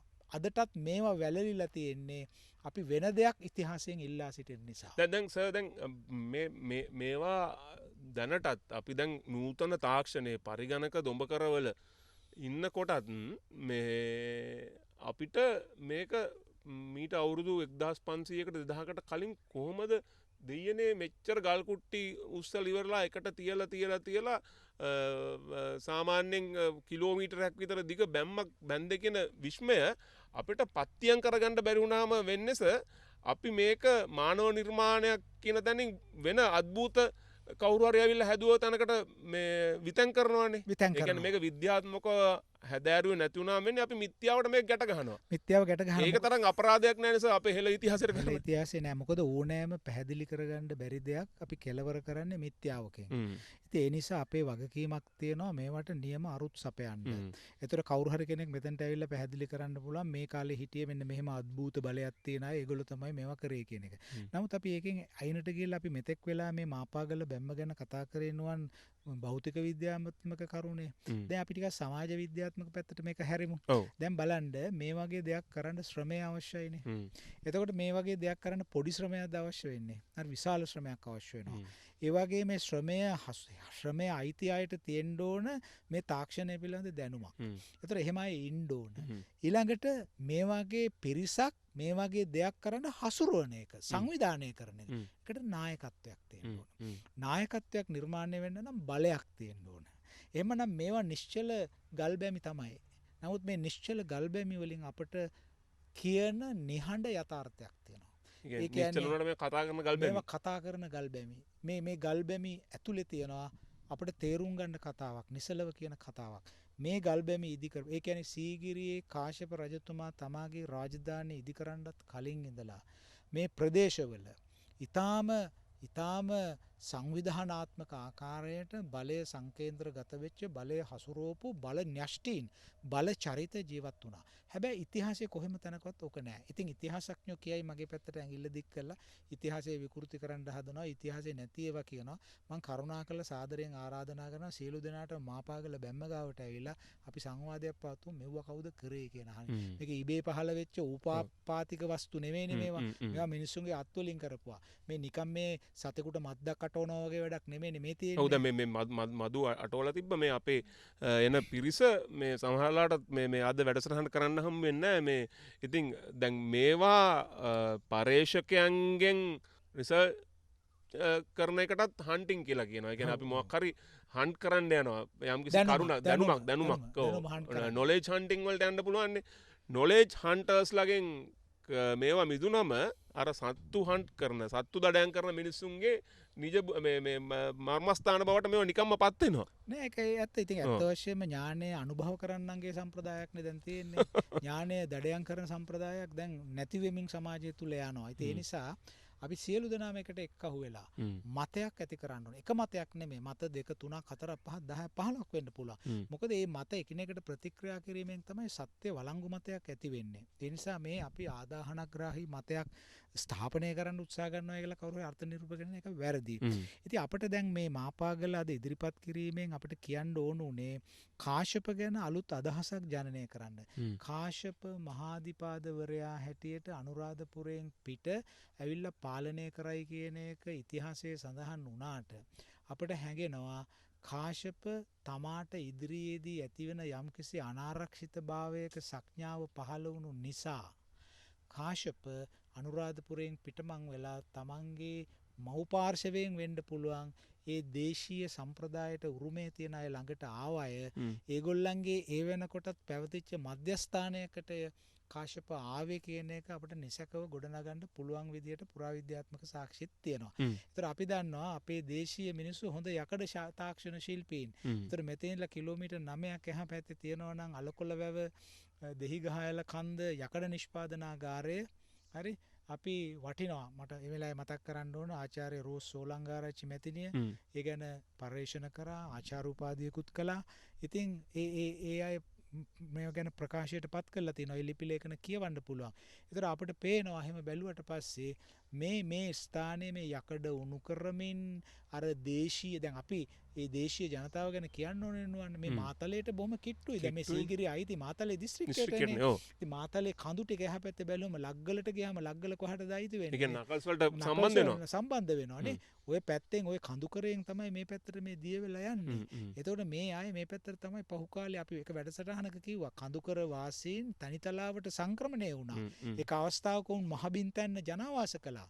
කෘෂිකාර්මික මේ ජනාවාස පිහිටුව ගත්තා කියන එක අපි මේ කතාව අපේ වැඩසටහන් වලින් කියලා තියෙනවා. ඉතින් අපි අද තීරණාත්මක ස්ථානයකට ඇවිල්ලා ඉන්නේ. අපිට කාශ්‍යප ගැනයි අපේ තේමාව. නමුත් කාශ්‍යපගේ කතාව පටන් ගන්න පෙරවදනක් සපයන්නේ මාපාගලින්. අපි මාපාගල හඳුන්වා දෙන්නයි අපිට උවමනා වුණේ. එතකොට අපි මාපාගල හඳුන්වලා දුන්නා. මාපාගල ගැන කිව්වා. මාපාගල සහ කාශ්‍යපට තියෙන සම්බන්ධතාව අපි ගැන කිව්වා. හැබැයි කාශ්‍යප මාපාගලට එන්න හේතුව ගැනත් යම්කිසි නිමිත්තක් අපි මේ වැඩසටහනේදී ඉදිරිපත් කරා. ඔව් දැන් මම හිතන්නේ මේ අපේ මේ දෙවෙනි කොටසින් අපි විරාමයකට යන්න ඉස්සෙල්ලස දැන් විශේෂයෙන් අපි ආරාධනා කරමු අපේ අරමුණත් උනේ අපේ 50 වෙනි වැඩසටහන සීගිරිය පරිශ්‍රය කරන්න විශේෂ කොටම මේ දැන් අපි සීගිරිය බලන්න යන්න සීගිරිය කියවන්න සීගිරිය විඳගන්න යන සංස්කෘතියේ පුංචි වෙනසක් නෙමේ දැවැන්ත වෙනසක් කළ යුතු කාලය ඇවිල්ලා තියෙනවා හිතවතුනේ.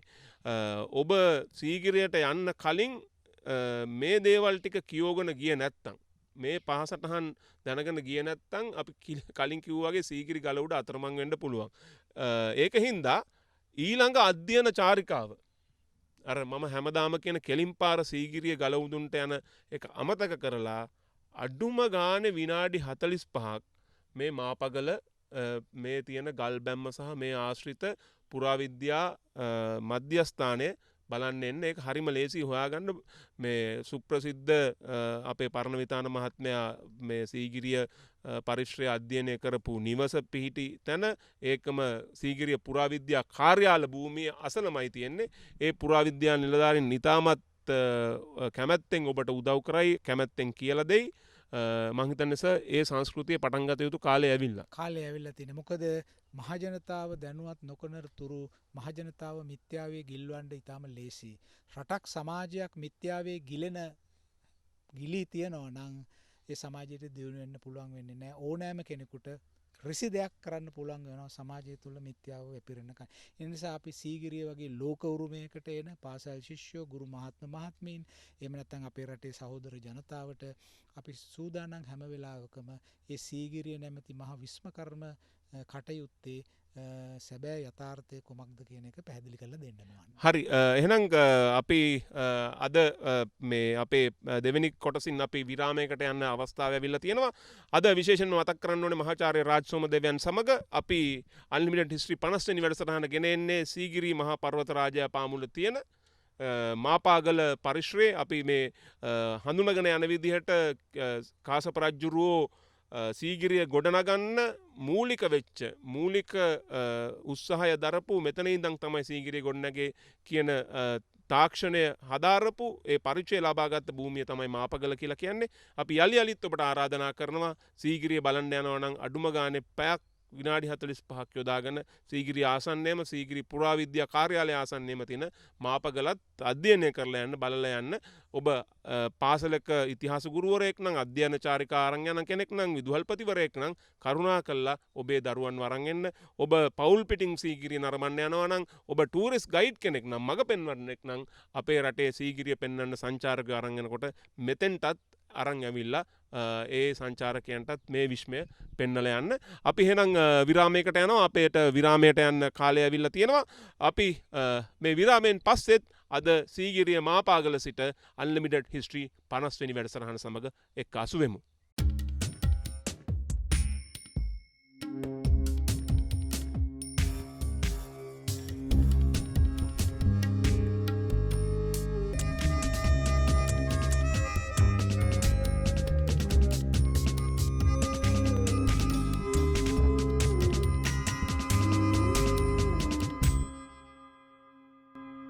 අපි කලින් කිව්වා වගේ අපි අද ප්‍රථම වැඩසටහන අපේ 50 වෙනි වැඩසටහන කරන්නේ සීගිරි පරිශ්‍රයේ තියෙන මාපාගල කියන ස්ථානයේ අපි කලින් මේ හෝරාවක් විතර මහාචාර්යතුමා කතා කළා මේ මාපාගල තියෙන වැදගත්කම සහ මේ කාශ්‍යප රජුරෝ ඇයි මාපාගල ගොඩ නැගුවේ කියලා. අපි එක්තරා ආකාරයකට කිව්වේ මේක බාස් මඩුවක් වගේ මහා සීගිරිය ගොඩනගන්න මේක අර ඊට කලින් බාසුන්නෑල හදන්න ඒගොල්ලන්ට පදිංචි වෙලා අර මහා නිර්මාණය සඳහා දායක කරගන්න තියෙන පරිශ්‍රය විදිහට තමයි අපි එක්තරා ආකාරයෙන් මේක හැඳිනගත්තේ. දැන් අපි අර බැම්මක් බලාගෙන ආවනේ සර්. ඒ බැම්මෙම කොටසක් මතද මේ ඉන්නේ අපි. ඔව් අපි මේ නුවන් අපි ඉස්සෙල්ලා අර අපි මුලින්ම දැක්කේ සර් මේ ගල්වලින් ලස්සනට බැම්මක් බැඳලා තියෙනවා. ඒ මුලින්ම බැම්ම තිබුණේ අපි ඒ වෙලාවෙත් මතක් කරා. මාපාගල කියන සංකීර්ණය සීගිරි ප්‍රධාන සංකීර්ණය අපි කවුරුත් සීගිරිය කියලා බලන්න යන තැන ඉදිකරන්න කලින් තමයි මේ ස්ථානය කාශ්‍යප විසින් ඉදි කළේ කියන එක. මොකද අපි ඒක කියන්නේ කිසිම සාහිත්‍ය මූලාශ්‍රයක උදව්වෙන් නෙමෙයි. අපි 1990 මේ ස්ථානයේ කැණීමක් කළා. අස කලිනුත් කිව්වා වගේ. ඒ කැණීමේදී අපි මේ මෙතන එහා පැත්තේ අපි දකිනවා විශාල වැව් බැම්මක්. ඒ වැව් බැම්ම සීගිරි මහ වැවේ වැව් බැම්ම.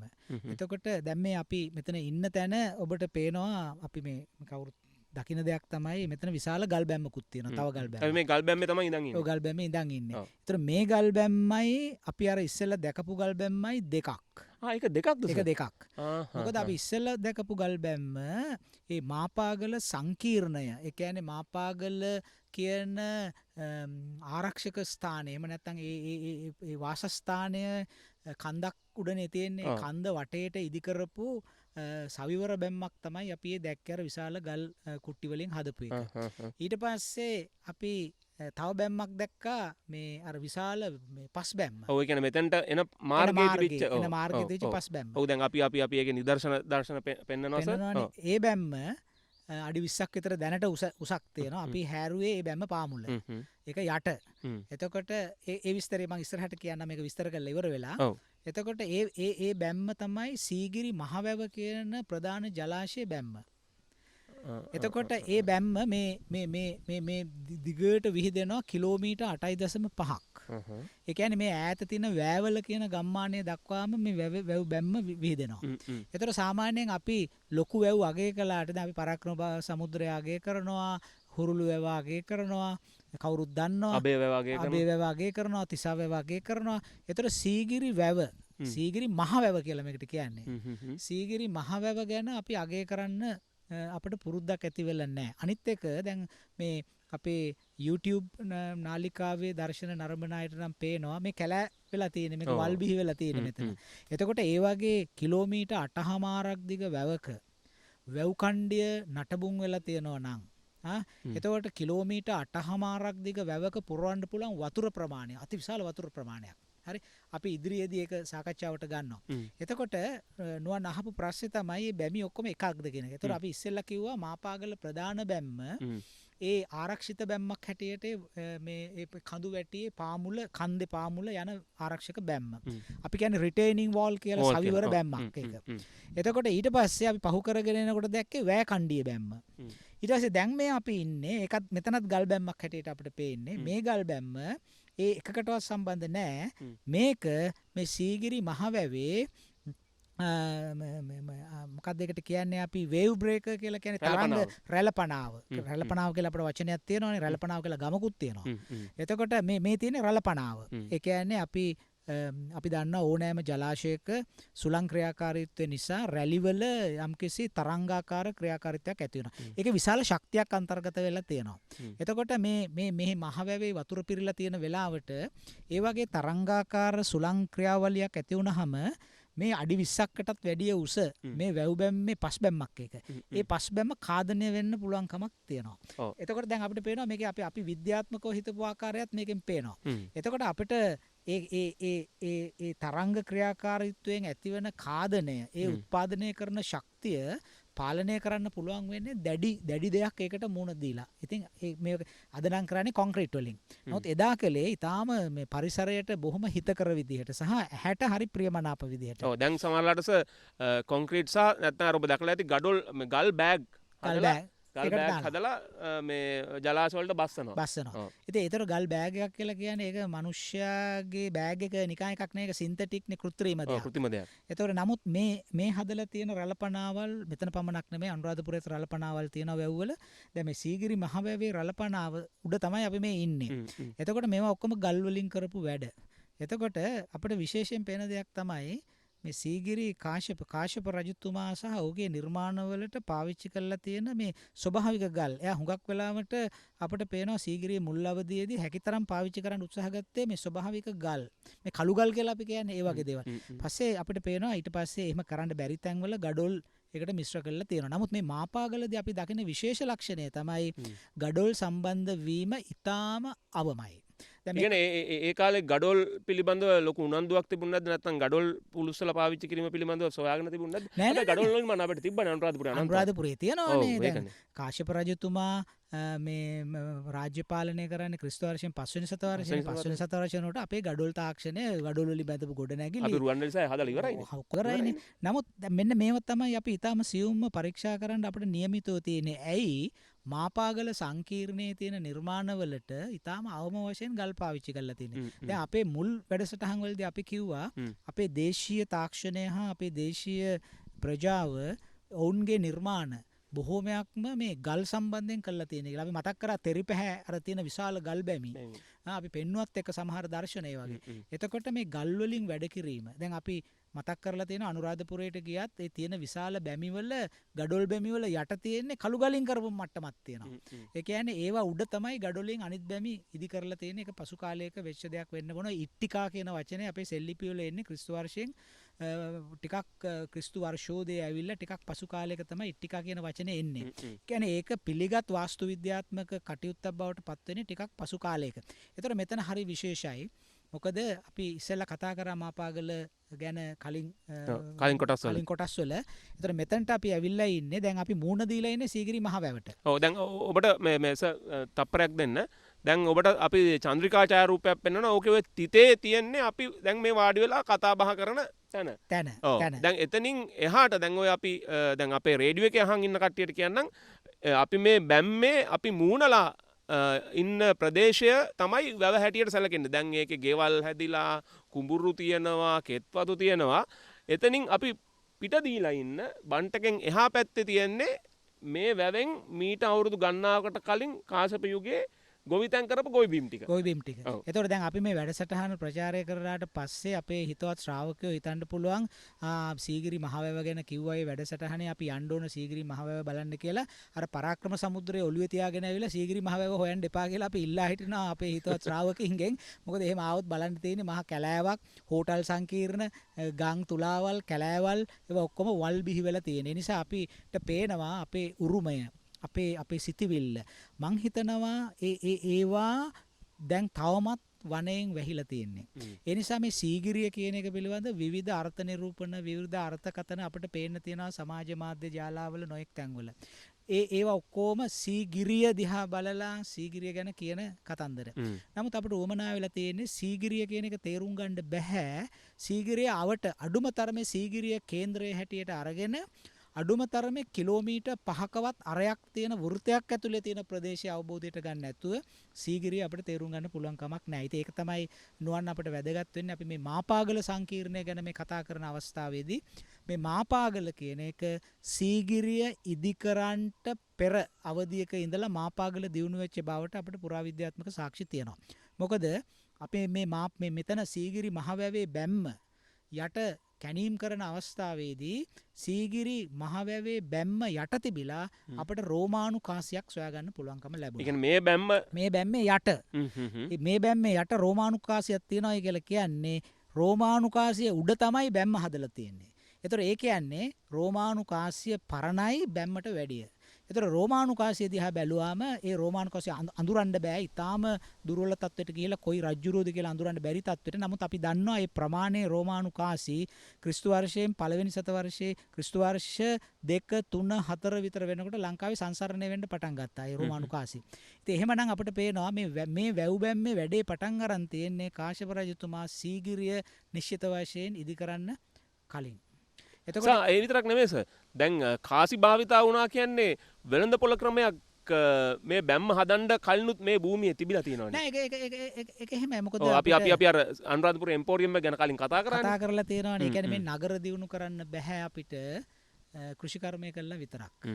අපිට කෘෂිකර්මය කරනවා නම් අපිට විශාල අන්තර්ජාතික වෙළඳපොළක් තියෙන්න ඕන අපේ කෘෂිකර්ම ද්‍රව්‍ය එළියට යවන්න. එහෙම වුණත් අපිට මේ මතම රැඳෙන්න බෑ. ඒ නිසා අපිට යම්කිසි වෙන ක්‍රම එක්කෝ අපිට කර්මාන්ත තියෙන්න ඕන. එහෙම නැත්නම් අපි විදේශ වෙළඳාමට සම්බන්ධ වෙලා ඉන්න ඕන. ඉතින් මේකෙන් අපිට වඩාත්ම විවහතාවක් පේන්නේ අපි වෙළඳාමට සම්බන්ධ වෙලා හිටිය අන්තර්ජාතිකව. එහෙම නැත්නම් කොහොමද අපි සීගිරිය දැන් සීගිරිය මෙතන එක කාසියයි හම්බුනේ රෝම කාසි.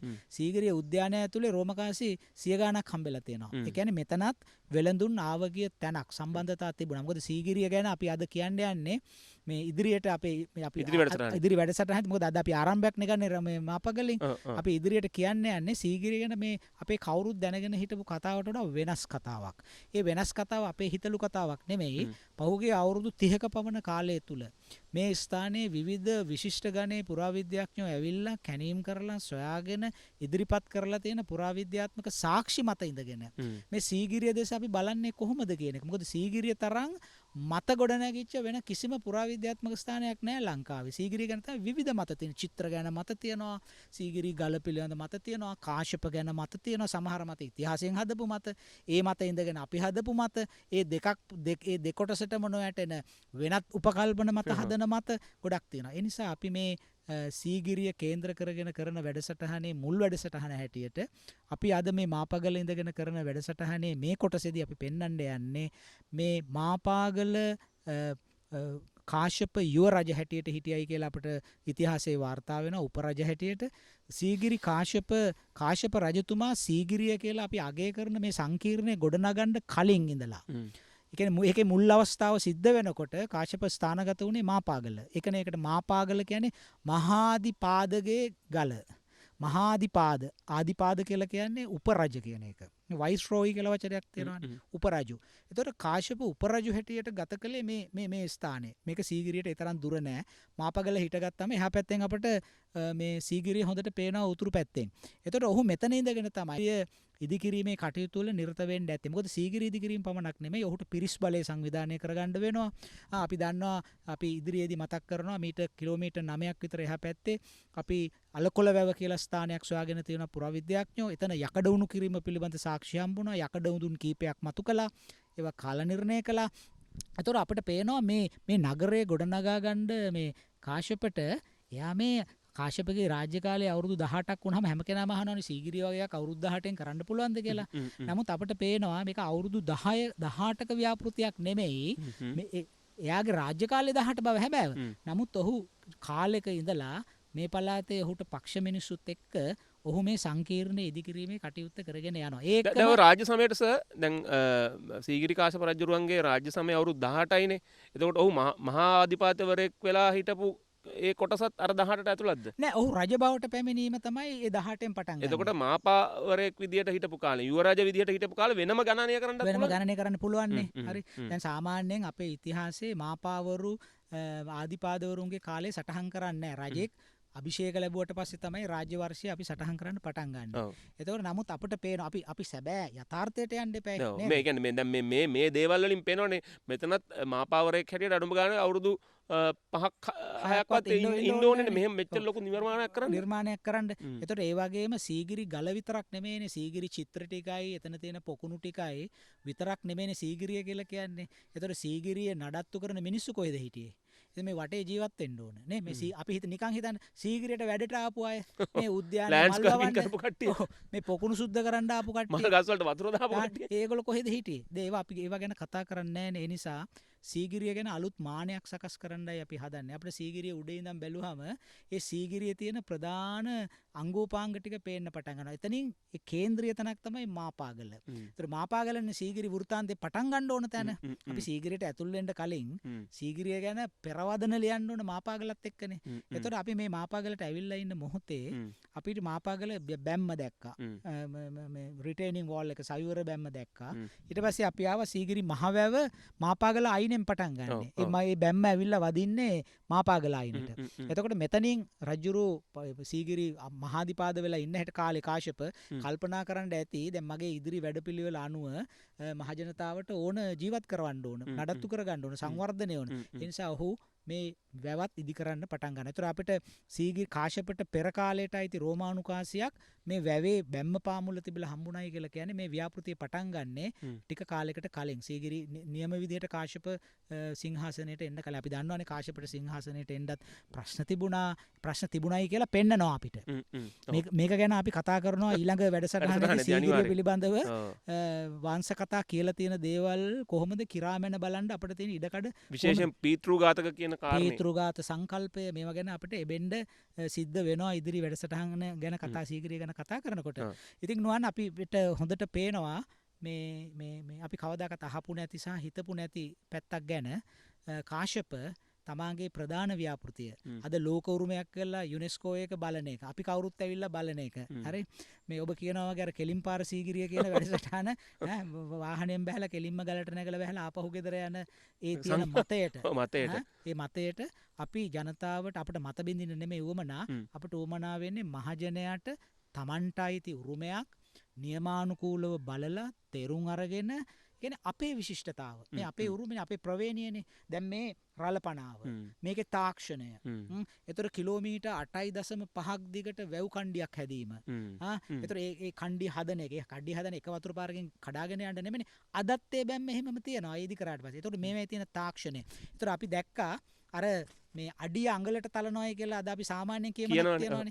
එතකොට ඇත්ත වශයෙන් මෙතන අපි හාරන්න ගියාම අපට පුදුමාකාර අමාරුවක් තිබුණා අපේ පිකැස් වලින් මේක හාරන්න. මොකද ඒ තරම් මේවා තද කරලා සාමාන්‍ය පස් තට්ටුවක්, වැලි තට්ටුවක්, මැටි තට්ටුවක්, ආය පස් තට්ටුවක්, වැලි තට්ටුවක්, මැටි තට්ටුවක් ආදී වශයෙන් අර මේ කේක් ගෙඩියක් කැපුවම ස්තර පේනවා වගේ හරියටම මේ තට්ටු දාලා පුළුවන් තරම් බිමට තද කරලා මේ බැම්ම හදලා තියෙනවා. ඒතර බලන්න දැන් අපි කම්පැක්ට්නස් කියන වචනේ අද ගන්නවානේ.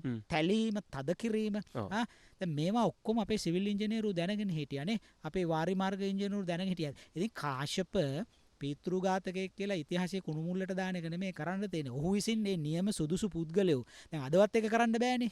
රට පාලනය කරනකොට ඒකවත් කරන්න බෑනේ. සුදුසු පුද්ගලයෝ එක්කහු කරගෙන රට පාලනය කරන එක නේ. ඒතර කාශ්‍යප රජුරු අපිට පණිවිඩයක් දෙනවා. ඊටාම සුදුසු ඉංජිනේරු, ඊටාම සුදුසු කලාකාරයෝ ටික අරගෙන මේ රාජ්‍ය ව්‍යාපෘතිය කොහොමද අරන් යන්නේ කියලා. ඉතින් මෙතන ඊටාම තීරණාත්මකයි. මොකද ඔහු සීගිරිය කියන ලෝක උරුමයට, සීගිරිය කියන අපේ උරුමයට කාශ්‍යප අත්පොත් යන්නේ මාපගලෙන්. මේ වැඩසටහන ගෙන එන එක පිටිපස්සේ මේ විශාල පිරිසක් ඉන්නවනේ. විශේෂයෙන්ම පුරාවිද්‍යා අධ්‍යක්ෂ ජනරල්තුමා අපිට අවසරය දුන්නා. මහාචාර්ය අනුර මනතුංග මහත්මයා මේ වෙලාවේ මතක් කරන්න ඕනේ. විදුර වික්‍රමනායක ඇමතුමා. ඒ විතරක් නෙමෙයි. දැන් මෙහෙම හරි මේවා පරිස්සම් කරගෙන ඉන්න මේ අපේ රටේ නිලධාරීන් පිරිසක් ඉන්නවනේ. තමන්ගේ පවුල් වලින් කිලෝමීටර් 100,000 ගණනක් ඇවිල්ලා මේ ඒකේ හොඳම ජීවමාන උදාහරණයක් නේ අපේ දනුක. කලාප බාර නිලධාරියා දනුක පොඩ්ඩක් එන්නකෝ. දනුකෝ පෙන්වන්නම ඕනේ. මේ ගම ඇඹිලිපිටියේ වැඩ කරන්නේ සීගිරියේ ඉගෙන ගත්තේ රජරට විශ්වවිද්‍යාලේ.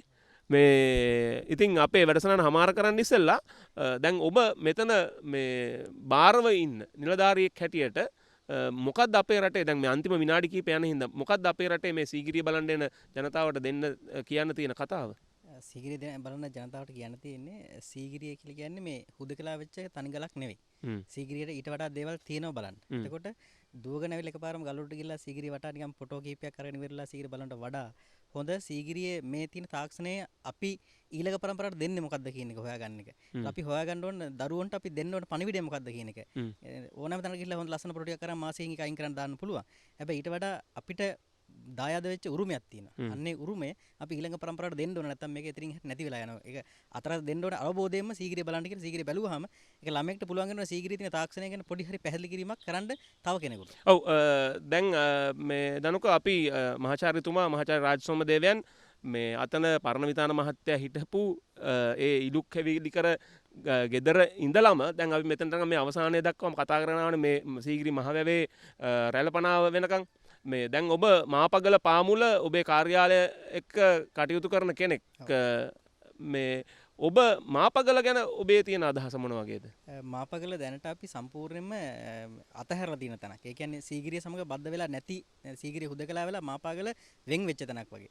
නමුත් මාපාගල කියලා කියන්නේ මාපාගල ඇතුළට ආපුවාම හිතෙනවා කෙනෙකුට මේ සීගිරිය වගේම උරුමයක් තියෙන ඒ වගේම ප්‍රෞಢත්වයේ පෙන්වන්න පුළුවන් හොඳ තැනක් තමයි මාපාගල කියලා කියන්නේ. මොකද මාපාගල කියලා කියන්නේ මේ සීගිරිය බැම්මට හේතු වෙන ප්‍රධානම ශිලා මේ කොටසක්. එතකොට මේ වැවේ වතුර රඳව ගන්න හේතු කරගත්ත එක සාධකයක් තමයි අපිට දකින්න ලැබෙන්නේ මාපාගල හැටියට. හරි බොහොම ස්තුතියි දනුක මේ නේද දනුකලා වගේ උදවිය තරුණයන් මේවා රැකගන්න ඇවිල්ලා මේ දනුකගේ තියෙන ඩිග්‍රියත් එක්ක ඕන්න වෙන ජොබ් එකක් වුණත් කරන්න තිබුණා. ඔය ඒක මතක් කරන්න තියෙන මට ඒ වෙලාවේ දනුක කතා කරන වෙලාවේ මතක් වුණේ මේක කියන්න ඕන නුවන්. දැන් සීගිරියට පුරාවිද්‍යාඥයින් පරම්පරා කිහිපයක් 19 වෙනි සතවර්ෂයේ අගභාගයේ ඉඳලා සම්බන්ධ වුණා. HCP බෙල් මහත්මයාගෙන් ඉඳලා. ඊට පස්සේ ගොඩාක් දෙනා මහාචාර්ය සෙන්රත් පරණවිතාන චාල්ස් ගොඩකුඹුර නොයෙකුත් දෙනා මේකේ වැඩ කටයුතු කළා. ඊළඟට මහාචාර්ය සේනක බණ්ඩාරනායකගෙන් ඒ පරම්පරාව අවසන් වෙනවා. ඊට පස්සේ ඊළඟ පරම්පරාව පටන් ගන්නේ අපේ අධ්‍යක්ෂ ජනරාල් වර්තමාන මහාචාර්ය අනුර මනතුංග මහත්තයාලගෙන් තමයි ඊළඟ ඉතිහාසය පටන් ගන්නේ සීගිරියේ. එහෙනම් අපි මම පෞද්ගලිකව සීගිරියට පර්යේෂණ කටයුතු වලට එන්නත් කලින් ඒ මහත්මයා ශිෂ්‍යයෙක් හැටියට ඇවිල්ලා ඊට පස්සේ සහකාර අධ්‍යක්ෂකවරයෙක් හැටියට මෙහි වැඩ කටයුතු කරා. ඉතින් ඒ පරම්පරාවේ දැන් වර්තමාන පරම්පරාවේ අවසන් පුරුක් තමයි මේ දනුකලා වගේ අය. ඒ නිසා මම හිතනවා ඒ අයටත් යම් අදහස් තියෙනවා, දෘෂ්ටිවාද තියෙනවා. ඒ නිසා සීගිරිය ගැන අලුතෙන් බලන්න, මාපගල ගැන අලුතෙන් බලන්න අපිට දැන් හොඳ පසුබිමක් හැදිලා තියෙනවා. ඔව් මම හිතන්නේ අපේ වැඩසටහන අමාර කරන්න ඇවිල්ලා තියෙන්නේ අපි අපේ 50 වෙනි වැඩසටහන ලෙස විශේෂයෙන්ම මේ අපි අද ගෙනාවේ අපේ අනුරාධපුර යුගයේ පිළිබඳව ගිය සතියේ කතා කරන්න ඇවිල්ලා අනුලා රජුන පිළිබඳව කතා කළා. ඊට පස්සේ තව පියවර කීපයක් යන්න තිබුණත් අපේ 50 වෙනි වැඩසටහන හැටියට අපි සීගිරිය විශේෂයෙන් තෝරගත්තේ ලෝකයේම අවධානය යොමු වෙලා තියෙන පුරාවිද්‍යා ස්ථානයක්, ලෝක උරුමයක්. ඉතින් ඒ ලෝක උරුමයට පදනම් වෙච්ච මාපගල ගැන කවදාවත් කතා වෙන්නේ නැහැ. ඇත්තටම මමත් අපේ අන්ලිමිටඩ් හිස්ටරි වැඩසටහනෙන් තමයි මුලින්ම කියන මාපගලගේ නම අහලා තිබ්බට මේක සීගිරිය ආසන්නයේ තියෙන දැවැන්ත පුරාවිද්‍යාත්මක ස්ථානයක් බවට දැනගත්තේ. ඉතින් අපි මෙතනින් එහාට ඊළඟ වැඩසටහනත් අපි ගෙනෙන්න බලාපොරොත්තු වෙන්නේ සීගිරියේ ඉඳලා. අපි එතෙන්දිත් මාපගල ඇසුරු කරගෙන අපිට සීගිරිය ගැන කතා කරන්න පුළුවන් වෙයි. එහෙනම් ඉතින් අද අපි සමුගන්නවා. ඒකම අපේ දනුක පුරාවිද්‍යා කොමසාරිස්තුමා, පුරාවිද්‍යා අධ්‍යක්ෂ ජනරාල්තුමා, අපේ මහාචාර්ය රාජසෝම දේවයන් සමග අපේ net fm කණ්ඩායම වගේම තවත් කණ්ඩායමක් අපිට සහයෝගය දෙන්නවා. ඒ තමයි අපේ චනුක්ස් ප්‍රෝ ඇතුළු අපේ හිතවතුන් ටික. ඉතින් මේ හැම කෙනාටම ස්තුතිවන්ත වෙමින් අපි ලබන සතියේත් සීගිරිය මහා නිර්මාණය පාමුල සිට අන්ලිමිටඩ් හිස්ටරි ගැලවෙන්න බලාපොරොත්තු වෙමින් එහෙනම් අදට සමුගන්නවා. ඔබ හැම කෙනාටම ආයුබෝවන්.